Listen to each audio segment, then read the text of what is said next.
Have you ever come to Australia on a visitor visa to visit your partner and wondered, can I actually stay here? How difficult is it? How expensive is it? Maybe you've recently started dating and wanted to then spend the rest of your time with your partner because that relationship is going well and you want to help grow that relationship. And more importantly, what does the department say? Does it actually allow you to lodge a partner visa if you currently hold a visitor visa? How will they view this? Will this be a negative impact if you lodge the partner visa? Does it even make a difference? This is what we're going to cover today. My name is Abby from Migration Centre of Australia, and we're going to talk about partner visas if you currently hold a visitor visa. So what are we going to cover today? Can you apply onshore if you hold a visitor visa? Which partner visa should you apply for? What are the conditions that you need to keep in mind on your visitor visa that you need to be careful about?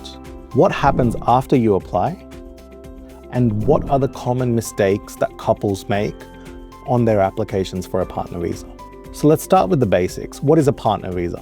Partner visa allows an Australian permanent resident, citizen, or an eligible New Zealand citizen to sponsor their partner to remain in Australia or come to Australia depending on the type of partner visa they're applying for.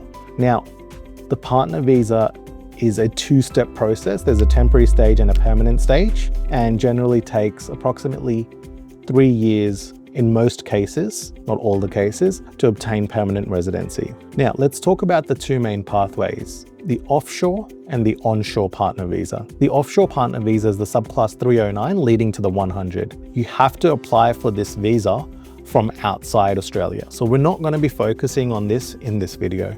Now, the other one is the onshore partner visa, which is the subclass 820 that leads to the 801. That's what we're going to be talking about because we're saying everything to do with a visitor visa and how to convert that into a partner visa and whether it's possible. So in most cases, if you hold a visitor visa, you can apply for a partner visa onshore. But there are certain things you need to keep in mind. And we're specifically just focusing on a visitor visa, not a bridging visa, not if you've had a previous refusal, but if you hold a visitor visa.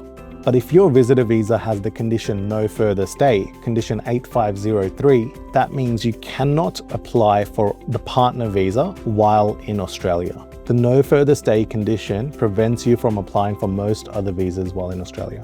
But if you don't have this condition, you can go ahead and apply for your partner visa.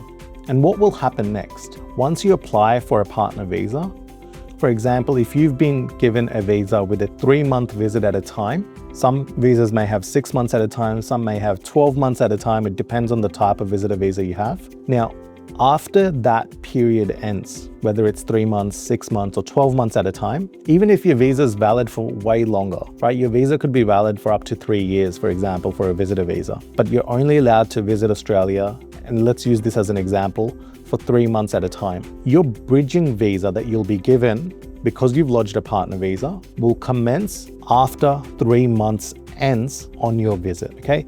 So let's say you've entered Australia on 1st of January, 2026. You have then applied for your partner visa on 1st of Feb 2026.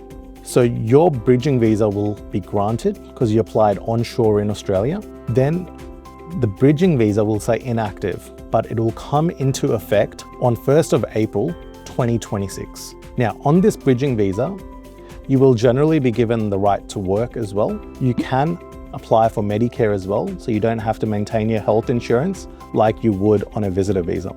So these are really good points to consider.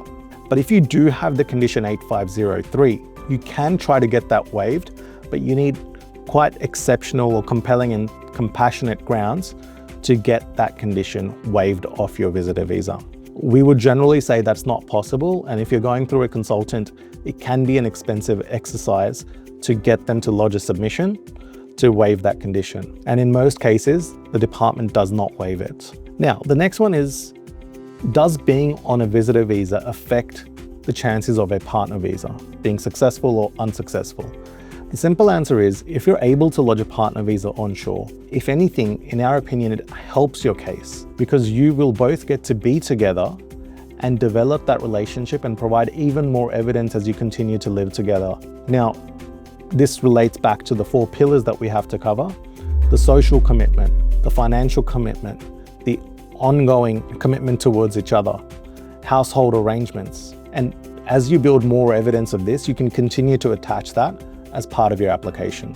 Well, in all cases that we've had, we have always been successful in making sure that we continue to provide evidence, and that's why we have a 100% success rate when it comes to our partner visa applications. Now, a lot of people assume that just because you're in a relationship, that evidence is enough, even if you're married. Generally, you need to provide additional evidence, especially covering those 4 pillars. Make sure you check your visa conditions on your visitor visa before you apply for a partner visa, because otherwise it can be an expensive and time-consuming process. Don't leave the lodgement of the partner visa too late, because you want to try and get a bridging visa before the partner visa limitation ends of 3 months or 6 months or 12 months, whatever it may be. Even if you do end up staying in Australia beyond the 3 months, but you've lodged the partner visa within your 3-month requirement of stay, don't stress. The department should be issuing you with a bridging visa because you lodged it within the time frame.